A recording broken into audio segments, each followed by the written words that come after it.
Just another beautiful day in Colorado. So the cold front just came through, and I haven't been fishing in this lake in a very long time. There's a hiking trail that leads up to this lake. It's about 30 minutes of hiking through a small canyon, and then you'll get to it. You used to be able to bring your dog on the hiking trail, but they've banned dogs because nobody was picking up the poop. So, in total, there are two lakes along this hiking trail. There's a lower lake, which you cannot fish. If you try to fish the lower lake, you will get an $800 fine. And there's also an upper lake. The upper lake is home to a large population of brook trout.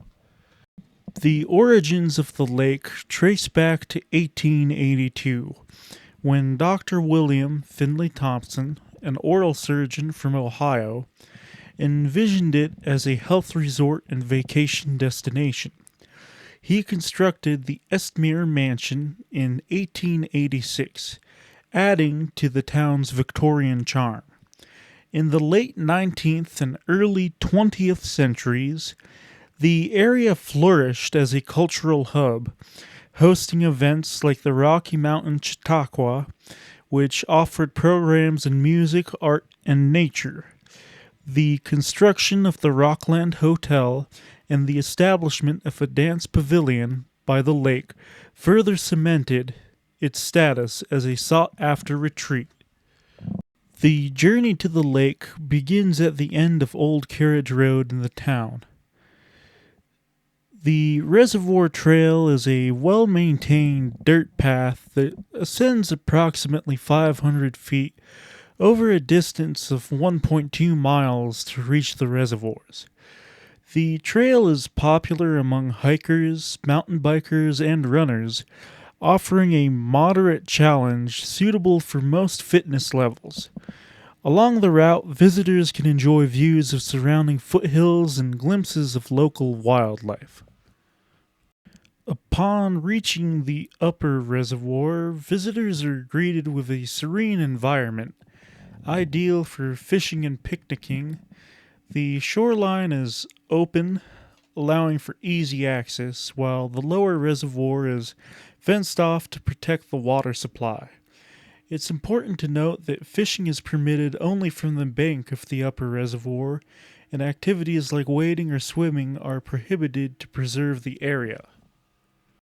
Beyond the trail, the town down below offers additional recreational opportunities. The new Santa Fe Regional Trail, which runs through south of Monument, connects to the town and provides a flat gravel path suitable for various activities. I've also seen quite a few Abert squirrels in the area. If you've ever hiked through a ponderosa pine forest in Colorado and caught a flash of gray fur and a fluffy tail overhead, you might have just met an Abert squirrel. These bushy-tailed critters aren't your average backyard squirrels. They're forest specialists with some pretty cool quirks and make them a unique part of Colorado's wild scene. So, first things first, what even is an Abert squirrel? It's not your typical brown or reddish squirrel.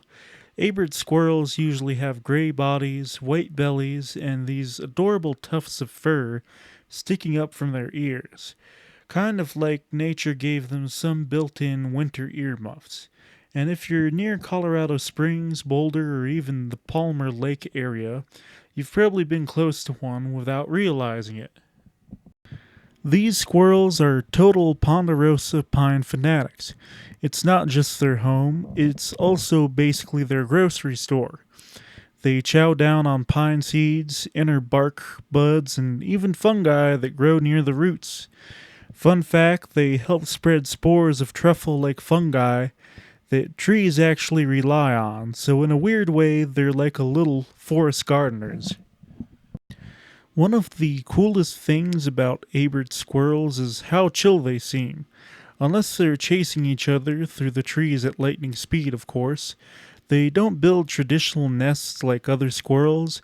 Instead, they build these big, messy looking nests of twigs and pine needles high up in the trees. They're cozy enough, perfect for a nap or raising a couple of squirrels.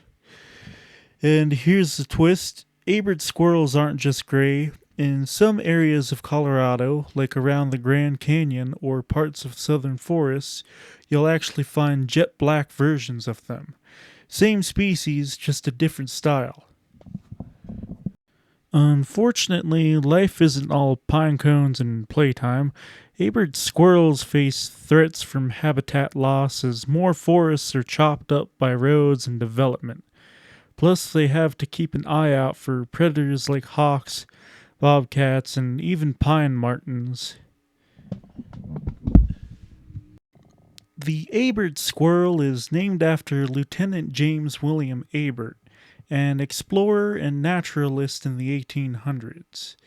Unlike the common fox squirrel or the smaller red squirrel you might see in city parks, Abert squirrels are forest dwellers through and through. So today I'm going to be using a scented minnow jig that smells just like a real fish.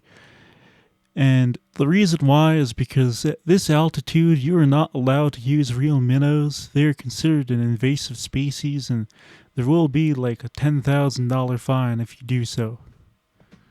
Let's make something clear first. Brook trout aren't originally from Colorado. They're actually from the eastern United States. Introduced here way back in the late 1800s by well-meaning settlers and fishery folks who thought every good mountain lake needed some fish, and while they're technically an invasive species out west, you'd never know it watching them dart through the crystal clear waters of a high alpine lake. They've absolutely made themselves at home. Brookies, as anglers like to call them, thrive in cold, clean water, which makes alpine lakes sitting above 10,000 feet kind of like a paradise for them. These lakes are usually fed by snowmelt, so they stay chilly all year round. That's a bit too cold for a lot of other species, but brook trout, they love it. Brook trout might just be one of the best dressed fish around. They've got a dark olive green body with worm-like markings on their backs, bright red spots surrounded by blue halos on their sides, and fiery orange bellies, especially during the spawning season in the fall. Add white-tipped fins and you've basically got a fish that looks like it was designed by an artist. In these high lakes, they're often small, sometimes only 6 to 10 inches long, but don't let their size fool you. What they lack in bulk, they make up for in beauty and spunk. They're feisty, quick to take a fly or lure, and provide some of the most rewarding fishing experiences you'll find in the back country. Part of what makes catching brook trout in alpine lakes so special is the journey to get there. Most of these lakes require a solid hike, sometimes miles uphill, with a heavy pack and unpredictable weather. But when you finally get to the top and see a glassy blue lake surrounded by jagged peaks, it all feels worth it. And then you see the telltale ripple of a brook trout rising to sip a bug off the surface.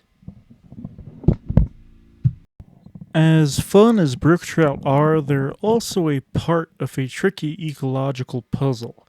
Because they're not native, they can push out native species like the cutthroat trout, especially in lower elevation streams and lakes. That's why wildlife agencies sometimes remove brook trout from certain areas to help native fish rebound. But in the high alpine zones where few, if any, native fish existed before humans intervened, brookies have carved out a niche that doesn't ruffle too many feathers or fins. In fact, some of these alpine lakes didn't have fish at all until people stocked them. Now they're full of self-sustaining brook trout populations that offer an incredible wilderness fishing experience with minimal impact, as long as folks follow catch limits and treat the area with respect. If you're not familiar, jigging is a fishing technique where you drop a lure, usually a small jig or baited hook with some weight, vertically into the water and move it up and down to mimic an injured bait fish or bug. To brook trout, that twitchy little motion is just too good to resist. They're curious, aggressive, and opportunistic, which makes them prime targets for a properly worked jig. One of the best parts about jigging for brookies is how little gear you need. A light spinning rod, some 4 to 6 pound test line, and a handful of small jigs like tungsten ice jigs, mini tube jigs, marabou jigs, or even just a hook tipped with worm or power bait, and you're in business. You don't need a boat, you don't need a bunch of fancy electronics, just a rod, some patience, and maybe a comfy rock to sit on. If you're fishing from a high mountain shoreline, drop your jig near drop offs, submerged logs, or inlet areas where cooler water flows in. Let it sink, then give it a few gentle twitches, pause, twitch again, repeat. Brook trout will often hit on the fall or when the lure pauses, so keep your line tight and your reflexes ready. Brook trout love cold, clear water, which makes alpine lakes, beaver ponds, and shaded streams ideal. Early mornings and evenings are usually the hot times, especially during summer when the sun gets intense. If you're ice fishing in the winter, prime times tend to be midday when the water warms up just enough to get fish active. I came here right after sunrise, and so far, with what I've caught, I've been really successful today. I caught 4, I could have caught 6, but I ended up missing 2 bites. So that's pretty good for this lake. I pretty much never catch anything here. I've seen some other fishermen out here, but they were using fly rods, so they didn't have much luck using flies. Fly fishing has a bit of a reputation. Some folks picture it as this elegant, almost poetic way of fishing, like it's a dance between angler and river, all long loops and delicate presentations, and it can be, but fly fishing can also be maddening. There's a steep learning curve. You've got to learn how to cast properly, how to tie all those tiny fiddly knots, how to read water like a second language, and maybe most important, how to pick the right fly out of what feels like a million possibilities. That's the thing with fly fishing. It's not always about numbers or size, it's about those little moments where everything clicks. But it's also a lot of work. You've got to carry more gear, deal with more frustration, and sometimes the fish just aren't having it. Wind will wreck your casts, trees will steal your flies, and your leader will tangle into a rat's nest at the worst possible time. Jigging is like working a wrench, simple, direct, and no nonsense. And let me tell you, brook trout don't care how pretty your cast is. If they're hungry and you drop a jig in front of their face, odds are good they'll eat it. Jigging is especially great for covering water. You don't need much. A light spinning rod, a handful of jigs, maybe a little soft plastic like a gulp minnow or a marabou jig if you're feeling fancy, and you're good to go. You can fish deep pools, undercut banks, even lakes and ponds where fly gear might struggle.